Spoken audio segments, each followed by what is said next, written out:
Okay, my name is Amber Wolf, and this is my final presentation. I interned at Mana Scholarship Fund, which is a nonprofit organization that raises scholarship money to treat people who are suffering from eating disorders, and then it doubles as a counseling clinic, and I was introduced to the field of psychology. Okay, so my responsibilities were clerical duties, office cleaning tasks, and mail procedures, upkeep of various work binders, and preparation for fundraising events. I also had mentor questions and I processed the application database. So I interned for about 70 hours and averaged about 5 hours a week. Okay, so some of my projects were scoring the PAI and EDI tests, which are like personality and eating disorder tests. And that's used for the people who apply for scholarships. And then I worked on their annual report, which was kind of like a yearly mashup of everything that they accomplished that year.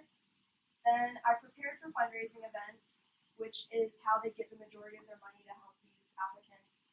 And then I worked on their data, which was just another like Excel spreadsheet of all their like applicants' data. So this is the CDs and books for the test that I scored, and then this is one of the fundraising packets I put together, and that was for their golf event. Okay, so the pros and cons. The pros was that it gave me a direct insight on the professional world. It helped me decide what I wanted to do after high school. It gave me a positive first impression of the field I'm interested in, and then there were unique projects. The only con was really the confidentiality restrictions, which, I mean, I get, but obviously it would have been cool to sit in on sessions. Memorable experiences. Scoring applications were cool because I got to read questions that like, real people had to answer to see if they were in need. And then I got to interview a doctor in my internship, and that was cool because it wasn't just like I was doing work. I was able to talk with someone who actually does this every day for their job. And then personal learning and growth. My mentor would give me research questions, which I thought was kind of unique because, again, it wasn't just hands-on. I was like actually doing schoolwork kind of with it. So I was able to research and I learned things about attachment styles, different eating disorders, and then the tests themselves.